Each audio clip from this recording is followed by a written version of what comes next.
Members of the European Parliament have overwhelmingly backed the terms of the UK's departure from the EU.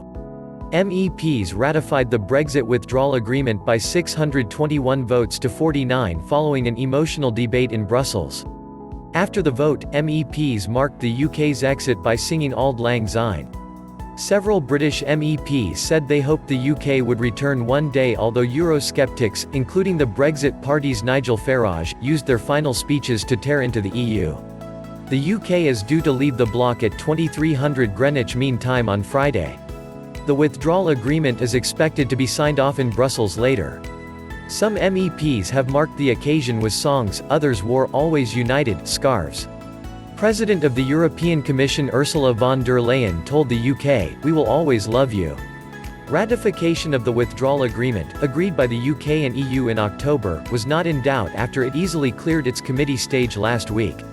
Wednesday's session saw those on either side of the Brexit debate, including the UK's 73 MEPs, celebrate or lament the end of British EU membership. The Parliament's Brexit spokesman, Guy Verhofstadt, said it was sad to see a country leaving that has twice given its blood to liberate Europe. He added that British MEPs had brought wit, charm, and intelligence, as well as stubbornness, and would be missed. Mrs. von der Leyen said ratification of the withdrawal deal was only a first step towards a new partnership between the EU and the UK. The two should join forces in areas such as climate change, she said, and seek a close partnership following the UK's exit on Friday. The EU's Brexit negotiator Michel Barnier also wished the UK well, saying the bloc would approach talks on the future relationship with patience and objectivity while defending its members' interests. Farage walk out on the other side though. Conservative MEP and prominent Eurosceptic Daniel Hannan said opinion in Britain turned against the bloc when it became clear the aspiration was to have the EU as a quasi-state.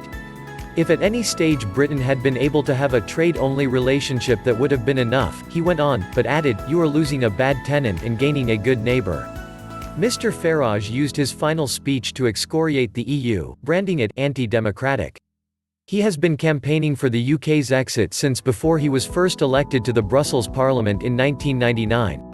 "I want Brexit to start a debate right across Europe. What do we want from Europe?" Mr. Farage said, arguing that trade, friendship, cooperation and reciprocity between nations could be achieved without all of these institutions and all of this power. He and his fellow Brexit Party MEPs waved Union flags before walking out of the chamber en masse. A tearful Molly Scott Cato was applauded and hugged by her colleagues after she spoke of her grief and regret at Brexit and the hope she would return to the European Parliament one day. "While now is not the time to campaign to rejoin the EU, we must keep the dream alive," the Green Party MEP said.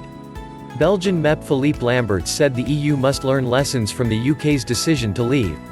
He said the bloc had to regain the hearts and minds of European citizens by focusing on what it could do for the many, not the few. Earlier, the S&D coalition, which houses Labour's 10 MEPs, displayed a sign aimed at departing British members, which read, "It's not goodbye, it's au revoir." On Tuesday evening, several MEPs in the Green Group also held a ceremony to mark the UK's departure. While Brexit Party MEPs spoke of their joy and relief at leaving, others shared messages of sadness on social media as they prepared to vote for the last time. Liberal Democrats shared pictures of gifts from the pro-European Renew Europe group. The Green Party's Alexandra Phillips tweeted, "I'm devastated to be leaving the best job in the world.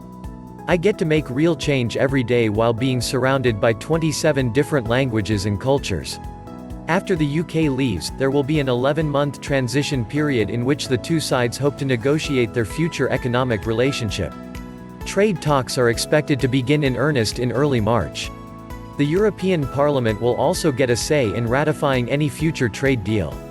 The UK has insisted talks should not extend beyond the 31st of December 2020 when a transition period, which will see the UK follow EU rules, comes to an end. President Sassoli told CNN on Tuesday that the timetable for a deal was tight. He said the UK's exit would be painful for the bloc, but building a new partnership based upon friendly cooperation and mutual interests was now essential.